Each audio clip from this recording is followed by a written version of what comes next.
The Quantum Architecture of Identity, a monologue on conscious transformation. The paradox that changes everything you've been lied to about how transformation works, not maliciously, perhaps. But the lie has cost you years of your life, cycling through the same patterns, performing the same rituals, repeating the same affirmations, only to wake up 6 months later wondering why nothing has fundamentally changed. You're still carrying the same anxiety, still encountering the same relationship dynamics, still hitting the same financial ceiling, still feeling like you're wearing a costume of the person you want to be, rather than actually being them. Here's the uncomfortable truth that most spiritual teachers won't tell you. Rituals don't create transformation. They reinforce whatever identity is already running your nervous system. Let me say that again, because this single insight will save you years of confusion. The ritual doesn't change you. The ritual reveals and reinforces who you already believe yourself to be at the deepest, most unconscious level. Think about it. You've probably tried morning affirmations, visualization practices, gratitude journals, manifestation meditations, and maybe for a few days or weeks you felt different, lighter, more hopeful. But then, like a rubber band stretched too far from its resting state, you snapped back to the familiar thoughts, the familiar emotional patterns, the familiar version of reality. Why? Because you were trying to build a new house on an old foundation. You were attempting to install new software on hardware that was never designed to run it. You were performing rituals of transformation while your deepest identity, the one encoded in your nervous system, your cellular memory, your subconscious programming, remained unchanged. The quantum field doesn't respond to your words. It responds to your state. Here's where we need to get uncomfortably scientific for a moment, because the principles governing your transformation are not metaphorical. They're measurable, repeatable, and rooted in how consciousness interfaces with the quantum field of possibility. In quantum mechanics, there's a principle called the observer effect. At the subatomic level, particles exist in a state of superposition, simultaneously holding multiple potential states, until they're observed. The act of observation collapses that wave of possibility into a single, concrete reality. You are that observer. Not the you that thinks thoughts or speaks words, but the you that holds a consistent electromagnetic signature, a coherent frequency of being. Your heart generates an electromagnetic field that extends several feet beyond your body. Your brain produces measurable patterns of electrical activity. Every cell in your body is communicating through biophotons, literal light. This isn't poetry. This is physics. And here's the part that changes everything: the quantum field, that ocean of infinite possibility from which your reality crystallizes, doesn't read your intentions. It doesn't hear your affirmations. It doesn't care about your vision board. It responds to your state of being, your frequency, your electromagnetic signature, the coherent pattern of thoughts, emotions, and physiological responses that you consistently embody. When quantum physicists say that consciousness collapses the wave function, they're describing a mechanism that's happening in your life every single moment. You're not creating reality through effort or desire. You're selecting from infinite possibilities based on the identity you're broadcasting from your entire being, most of which is happening below the threshold of your conscious awareness. This is why someone can affirm abundance every morning while their nervous system is calibrated to scarcity. Why someone can visualize their ideal relationship while their attachment patterns scream unworthiness. Why someone can perform elaborate manifestation rituals while their body holds decades of trauma that says, the world isn't safe. The ritual isn't the problem. The misalignment is the problem. Therefore, why your rituals keep failing. The coherence. Gap. Let me walk you through what's actually happening when you engage in a transformational practice without addressing the deeper identity layer. You wake up. You sit down to meditate. You visualize yourself as confident, abundant, radiant, the version of you that has already achieved everything you desire. For 20 minutes, you generate that feeling. You might even cry because it feels so real, so close, so possible. Then you open your eyes, and within seconds, sometimes without even noticing, you've slipped back into the familiar operating system. You check your phone and immediately feel behind. You look at your to-do list and feel overwhelmed. You catch your reflection and hear the old critical voice. You interact with your partner and fall into the same defensive pattern you've been running for years. What happened? Your conscious mind held a new identity for 20 minutes. But your subconscious mind, which controls 95% of your daily thoughts, emotions, and behaviors, was never convinced. Your nervous system, which has been wired through decades of experience to expect certain outcomes, never recalibrated. Your cellular memory, which holds the residue of every past experience, never received the signal that it's safe to be different now. You created a beautiful moment of alignment, but you didn't create coherence.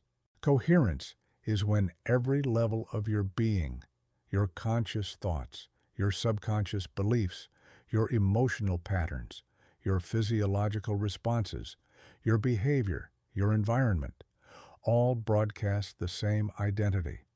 When there's coherence, there's no internal resistance. No part of you is fighting another part. No hidden program is sabotaging your conscious intentions. This is the secret that ancient mystics understood and modern neuroscience is now confirming.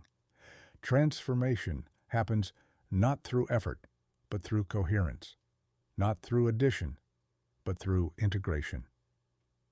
Nabrush, the three-level architecture of identity. If you want to understand why your transformation attempts keep failing, you need to understand the three-level architecture of identity that governs your experience of reality. Level 1. The conscious identity. This is who you think you are, your self-concept, your story, the version of yourself you present to the world and even to yourself when you look in the mirror. This is the level where most personal development work happens, changing your thoughts, reframing your story, choosing different perspectives. And it's valuable, but it's also the shallowest level, because beneath your conscious identity. Level 2. The subconscious identity. This is who you've learned to be through experience, conditioning, and survival adaptations. This level contains your automatic beliefs, your emotional default settings, your learned patterns of relating to yourself and others. It's the accumulated residue of every moment you've ever lived, compressed into efficient programs that run without your awareness. Your subconscious identity was formed mostly in childhood, when your brain was operating in theta wave states, the same state induced by hypnosis. You absorbed everything. Every interaction taught you what's safe and what's dangerous. Every experience encoded beliefs about your worth, your capacity, your place in the world. And here's the crucial part. Your subconscious identity doesn't care about truth. It cares about survival and consistency. If you learned at age 4 that being too visible leads to criticism, your subconscious will sabotage every attempt to step into the spotlight, even if you consciously desire it desperately. But even the subconscious identity isn't the deepest level. beneath that. Level 3. The somatic identity. This is who you are according to your body, your nervous system, your cellular memory, your electromagnetic field. This is the identity that's encoded in your physiology, in the tension patterns you carry, in the way you breathe, in your immune responses, in the chronic activation or shutdown of your autonomic nervous system. Your somatic identity is pre-verbal, pre-rational. It's the accumulation of every moment your body has experienced threat or safety, connection or abandonment, power or helplessness. And it's broadcasting constantly, sending signals to the quantum field about what realities you're available for. You can change your conscious thoughts in an instant. You can even, with dedicated work, reprogram your subconscious beliefs over weeks or months. But your somatic identity, the one encoded in your nervous system and cellular memory, that's the deepest level. And until you address it, no ritual will create lasting change. Because rituals operate at the conscious level. They give your conscious mind something to focus on, something to believe in. But if your subconscious and somatic identities aren't aligned with that ritual, you're just creating more internal conflict. You're asking your nervous system to hold a frequency it has no reference point for. You're trying to broadcast a signal that every cell in your body contradicts. This is the coherence gap. And this is why your rituals keep failing. Under the neuroscience of becoming, how identity actually shifts. So if rituals alone don't create transformation, what does? The answer lies in understanding how identity is actually encoded in your brain and nervous system, and then working with those mechanisms rather than against them. Every time you have an experience, your brain forms neural pathways. Think of these like trails through a forest. The first time you think a thought or feel an emotion or take an action, you're creating a faint path through the underbrush. But the second time you repeat that pattern, the path gets a little clearer. The 10th time, it's a well-worn trail. The 1,000th time, it's a highway. This is neuroplasticity, your brain's ability to rewire itself based on repeated experience. And here's what's crucial. Your brain doesn't distinguish between experiences that happen in external reality and experiences you create internally with sufficient emotional intensity and sensory detail. This is why visualization works when it works, not because you're sending wishes to the universe, but because you're creating neural pathways that correspond to the identity you want to embody. You're literally building the brain architecture of that future version of yourself. But here's where most people get it wrong. They visualize the outcome, the achievement, the destination. They see themselves with the perfect partner, the thriving business, the healed body, and they generate positive emotion around that image. And then they stop. They open their eyes and go back to being the person who doesn't have those things, who behaves in ways inconsistent with having those things, who holds all the old patterns that created the absence of those things in the first place. The visualization becomes escapism rather than transformation, a temporary relief rather than a genuine recalibration. Real transformation through ritual requires something different. It requires that you use the ritual not to imagine a different outcome, but to practice being a different person. To rehearse in vivid sensory detail not what you'll have, but who you'll be, how you'll think, how you'll feel, how you'll move through the world, what you'll notice, what you'll prioritize, how you'll respond when challenges arise. You're not visualizing success. You're installing a new operating system, and you're doing it with such consistency, such emotional intensity, such sensory richness, that your brain begins to accept this new identity as familiar. Your nervous system begins to calibrate to this new frequency as home. Your subconscious begins to recognize this new pattern as safe. This is when the ritual transcends performance and becomes genuine practice. Practice of being someone new. The quantum mechanism, why embodiment precedes manifestation. Now let's zoom out to the quantum level again, because this is where the mechanism of manifestation becomes clear. Remember, the quantum field holds infinite possibilities in superposition. Every potential version of your life exists as a probability wave until consciousness collapses it into material reality. And consciousness collapses reality based on observation, which, at the quantum level, means based on the consistent frequency of your being. Here's the paradigm shift that changes everything. You don't manifest from a place of lack, trying to attract what you don't have. You manifest from the identity of already being the person who lives in that reality. This isn't fake it till you make it. This is understanding that in the quantum field, the version of you who has everything you desire already exists as a possibility. And the way you access that possibility isn't by reaching for it from your current state, but by becoming the frequency match for it. Think of it like tuning a radio. All the stations are broadcasting simultaneously. You don't create the music by wanting it or by performing rituals toward it. You access it by matching your dial to its frequency. When there's alignment, the signal comes through clearly. When there's misalignment, you get static or a completely different station.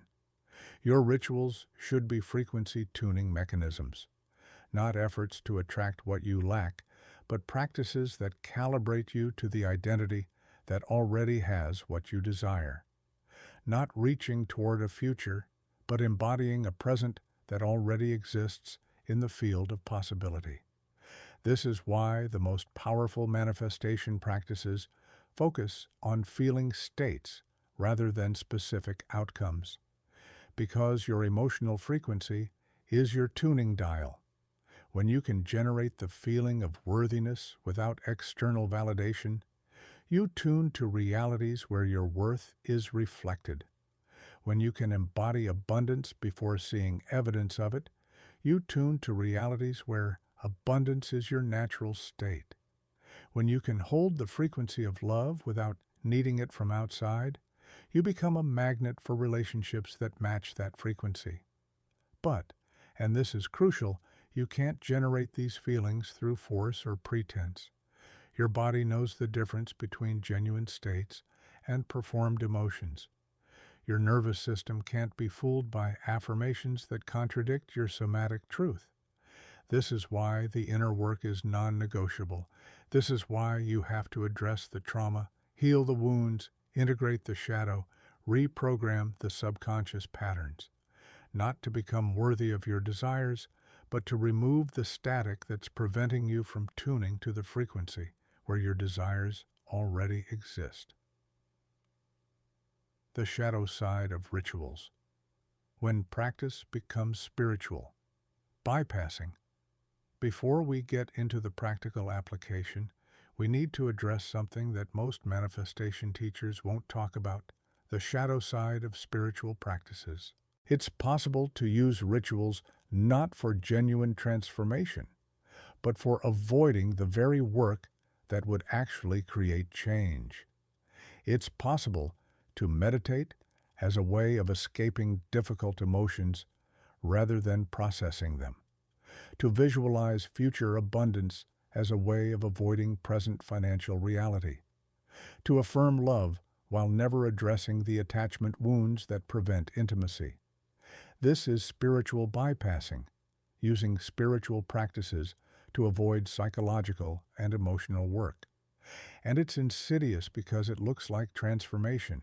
You're doing the rituals, you're showing up for the practices, you're saying all the right affirmations. But nothing in your actual life is changing because you're using the ritual as a buffer between you and the uncomfortable truth of where you actually are. Real transformation requires brutal honesty. It requires looking at the parts of yourself you've been avoiding. It requires feeling the emotions you've been numbing.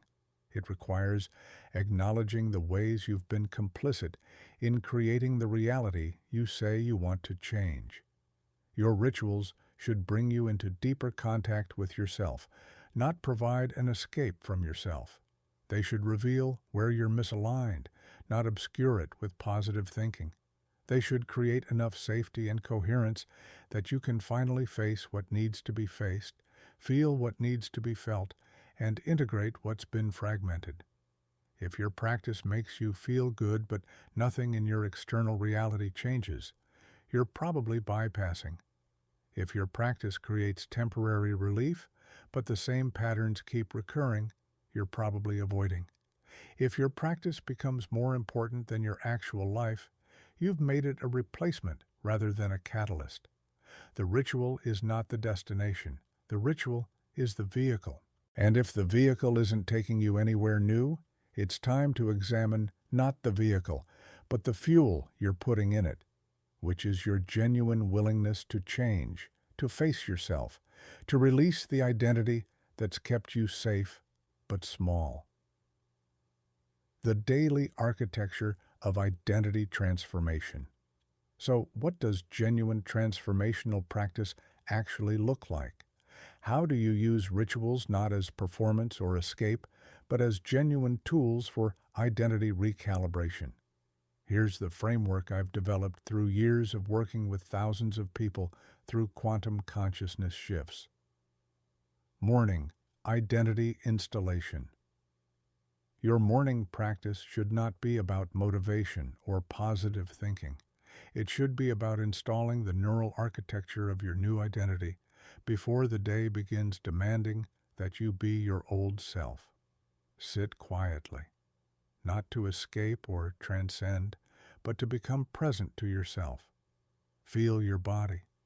Notice where you're holding tension, because that tension is holding an old identity. Breathe into it, not to fix it, but to create space for something new. Then, engage in what I call identity rehearsal.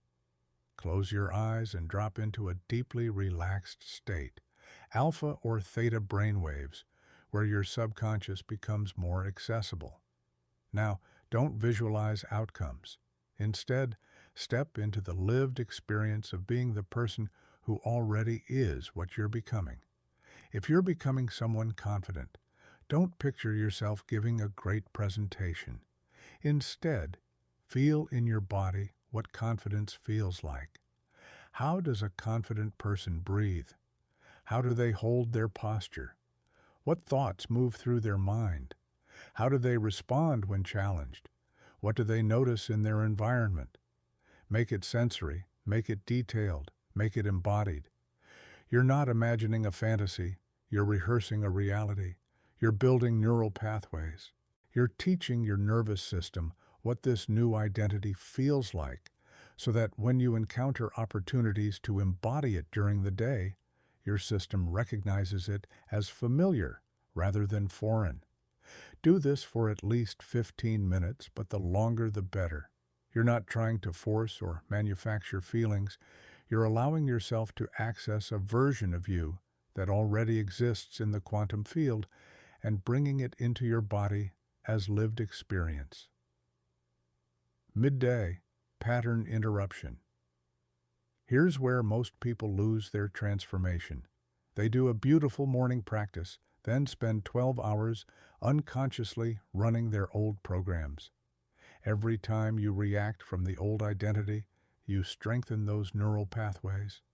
Every time you allow the old emotional patterns to run, you're voting for that version of reality. Set an alarm for midday. When it goes off, stop whatever you're doing.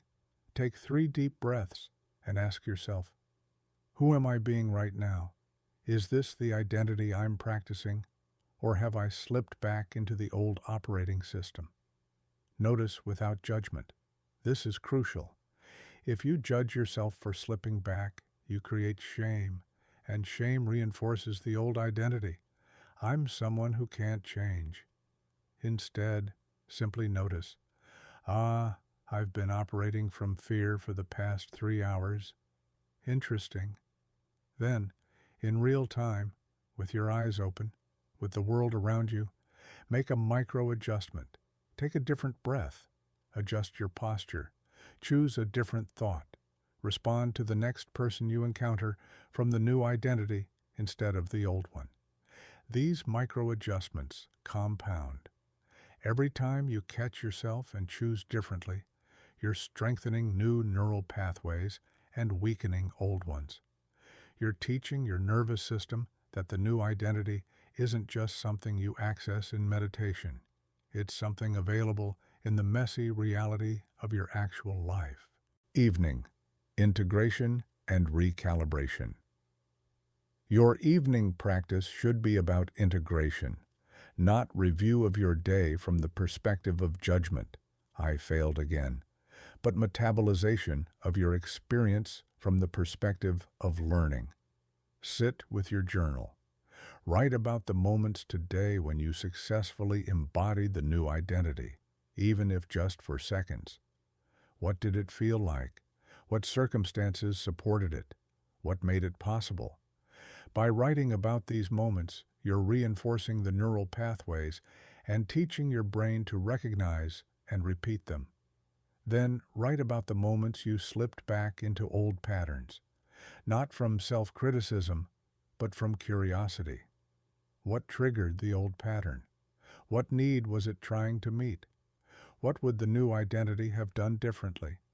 How can you build more capacity for that different choice?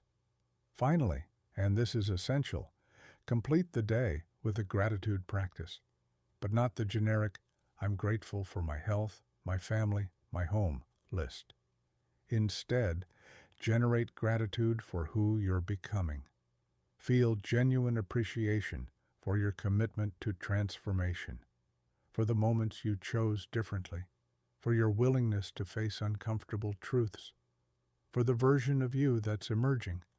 This gratitude rewires your emotional system. It teaches your body that transformation is safe, desirable, and worth celebrating. It creates a positive feedback loop that makes continued change feel natural rather than effortful. Weekly, somatic recalibration. Once a week, engage in a practice that works directly with your nervous system and somatic identity. This might be breathwork, dance, somatic experiencing, trauma-informed yoga, or simply spending time in nature, allowing your body to discharge stress and reset to baseline. Your body holds memories that your mind has forgotten. It carries patterns that no amount of cognitive work will shift. You need practices that speak the body's language, sensation, movement, rhythm, breath. During these somatic practices, you're not trying to achieve anything. You're listening. You're allowing. You're creating space for old energies to move and release. You're teaching your nervous system that it's safe to exist in a different state. Often, emotions will arise during these practices. Grief, rage, fear, shame. Let them. These are not new emotions. They're old emotions finally being acknowledged and metabolized. They're part of the old identity being released from your cellular memory. Breathe through them. Move them. Allow them to complete their cycle and move out of your system. This is how somatic identity shifts. Not through force, but through release. Not through addition, but through clearing space for what's already trying to emerge. The paradox of effortless effort. Here's the paradox at the heart of genuine transformation. You can't force identity change, but you also can't passively wait for it. You have to hold intention without attachment. You have to practice consistently without making the practice into a prison. You have to desire change without making your worth dependent on achieving it. This is the razor's edge of transformation. Lean too far toward effort, and you create resistance. The trying itself becomes evidence that you're not yet the person you're trying to become. Lean too far toward passivity, and nothing changes. You're waiting for transformation to happen to you rather than through you. The middle way is what the Taoists called Wu Wei, effortless effort, action that flows from alignment rather than striving, change that emerges from coherence rather than force. This is why I emphasize state over strategy, being over doing. When you're in the right state, when your entire being is coherent with the identity you're becoming, the right actions arise naturally. You don't have to force yourself to take inspired action. You can't help but take it. The behaviors that align with your new identity become the path of least resistance rather than something you have to discipline yourself into. But getting to that state requires practice. The rituals I've described aren't about earning your transformation. They're about removing the obstacles to it. Every time you practice identity rehearsal, you're dissolving the neural pathways that say, "This isn't who I am." Every time you interrupt an old pattern, you're loosening its grip. Every time you integrate your experience with compassion, you're building the coherence that allows effortless embodiment. Eventually, and this timeline is different for everyone, you reach a tipping point. The new identity becomes more familiar than the old. Your nervous system recalibrates to the new frequency as home. Your subconscious accepts the new patterns as default. Your body releases the old tensions and trauma and begins to move in new ways. And suddenly, you're not practicing being someone new. You simply are someone new. The ritual becomes unnecessary because you've become the person the ritual was pointing toward. Haberscher, the collective field. Why your transformation matters. Before we close, I want to address something that might seem peripheral, but is actually central to understanding the full power of identity transformation. You're not doing this alone, and your transformation doesn't only affect you. Quantum physics reveals something extraordinary. All particles that have ever interacted remain entangled, influencing each other instantaneously, regardless of distance.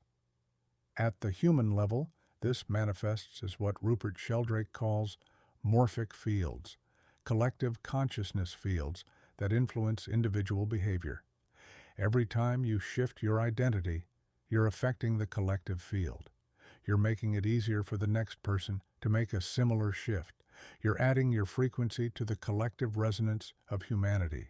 You're literally changing what's possible for everyone. This is not metaphor. Studies in collective consciousness, like the Global Consciousness Project, demonstrate measurable changes in random number generators worldwide during moments of collective focus.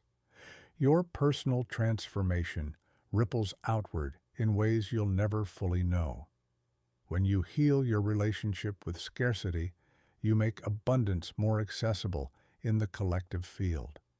When you integrate your trauma and choose wholeness, you contribute to collective healing. When you embody love without condition, you strengthen that possibility for everyone. This is why your transformation matters beyond your personal life. This is why the inner work is the most profound activism. This is why every moment you choose coherence over conditioning, you're not just changing your reality, you're participating in the evolution of human consciousness itself. Your invitation. The practice begins now. So here we are. You've read all of this. You understand the principles. You recognize yourself in the patterns I've described. You can feel the pull toward becoming something more aligned, more coherent, more true. Now comes the only question that matters. Will you practice? Not practice the idea of transformation, not practice thinking about change, but practice daily, moment by moment, the identity you're becoming. Because here's what I know after decades of studying consciousness and working with thousands of people through this process. Reading about transformation doesn't create transformation. Understanding the principles doesn't shift your reality. Believing in possibility doesn't collapse the quantum wave function. Only embodiment does. Only practiced coherence. Only consistent choice. Only genuine willingness to face yourself completely, release what no longer serves, and step into the frequency of who you're becoming, even when it's uncomfortable, even when it's unfamiliar, even when every old pattern screams that it's not safe. The ritual alone won't save you. The practice alone won't transform you. But the ritual as a vehicle for genuine identity recalibration, that will change everything. So I'm inviting you right now to make a choice. Not a choice about what you want to manifest or achieve, but a choice about who you're willing to become. And then, starting today, to practice being that person with such consistency that your entire being, conscious mind, subconscious programming, somatic identity, begins to align. The quantum field is waiting, not for your words or your wishes, but for your coherence, for the frequency of your being to match the reality you're calling forward, for you to become so completely the person who lives in that reality that the universe has no choice but to reflect it back to you. And here's the most beautiful part. You don't have to become someone completely different. You're not broken or insufficient. You're simply remembering who you actually are beneath all the conditioning. You're returning to your natural frequency beneath all the noise. You're reclaiming the identity that was always yours before the world taught you to be smaller. The transformation you're seeking isn't about adding something you lack. It's about removing everything that obscures what you already are. So let me ask you, what identity are you practicing right now? What frequency is your nervous system broadcasting? What reality are you collapsing from the field of infinite possibility through the coherence or incoherence of your being? And more importantly, what would happen if you spent the next 90 days practicing, not hoping, not wishing, but genuinely embodying the identity of the person you're becoming? What if you approached your morning ritual not as a task to check off, but as sacred installation time for a new operating system? What if you caught yourself midday slipping into old patterns and chose, in that moment, to embody something different? What if you ended each day not with judgment about how far you still have to go, but with genuine appreciation for who you're becoming? What if you took your transformation as seriously as you've taken your survival? What if you devoted to your emergence the same energy you've devoted to your coping? What if you practiced your new identity with the same consistency you've practiced your old one? I can tell you what would happen because I've witnessed it thousands of times. Reality would reorganize around you, not because you manifested it, but because you became it. Not because you attracted it, but because you matched its frequency. Not because the universe rewarded your efforts, but because the quantum field reflected your coherence. The doors that were closed would open. The relationships that weren't aligned would fall away, and new ones would emerge. The opportunities you couldn't see would suddenly appear. The resources you needed would materialize. The synchronicities would multiply, not through magic, but through mechanism, not through luck, but through alignment, not because you're special, but because you finally became who you actually are. The community of conscious creators. You don't have to do this alone. In fact, transformation is profoundly supported when you're in community with others who are committed to the same path. When you're surrounded by people who are also practicing identity coherence, you're literally strengthening the morphic field of that possibility. This is why I'm inviting you not just to embark on this journey, but to join our community of conscious creators. People who understand that reality isn't fixed, that consciousness is creative, that we're all participating in the co-creation of what's possible. In the comments below, I want you to do something powerful. Write one word that represents the identity you're stepping into. Not what you want to manifest, but who you're becoming. Are you becoming confident, abundant, loved, peaceful, creative, powerful, free? Choose your word. Write it in the comments. And by writing it, you're making a declaration, not to me, not to the universe, but to your own nervous system. You're saying, this is who I'm practicing now. This is the frequency I'm tuning to. This is the identity I'm installing. And then subscribe to this channel. Not for more content, but because this is where our community gathers. This is where we support each other through the challenges of transformation. This is where we share our breakthroughs and our struggles, our insights and our questions. This is where we hold the field together, making each person's transformation easier because we're doing it collectively. Your transformation matters, not just to you, but to all of us. Every time you choose coherence, you're making it easier for someone else to choose it too. Every time you embody your truth, you're giving someone else permission to do the same. Every time you shift your frequency, you're contributing to the shift in collective consciousness. We're not separate individuals trying to manifest separate realities. We're interconnected nodes in a vast field of consciousness, and every shift in one node affects the entire field. Your healing is everyone's healing. Your evolution is everyone's evolution. Your becoming is everyone's becoming. So write your word, subscribe to the community, and then, most importantly, begin the practice. Not tomorrow, not when you feel ready, not when conditions are perfect. Now, today, this moment. Because the identity you're becoming is already here in the quantum field, waiting for you to tune to its frequency. The reality you desire already exists as a probability wave, waiting for your coherence to collapse it into material form. The transformation you're seeking is already happening. You're just learning to align with it. And I promise you this, 90 days from now, if you practice with genuine commitment, you won't recognize yourself. Not because you'll be someone different, but because you'll finally be who you actually are. Not because you'll have added something, but because you'll have released everything that obscured your truth. The quantum field is responding to you right now. Your nervous system is listening. Your subconscious is watching. Your cells are waiting for the signal that it's safe to be different now.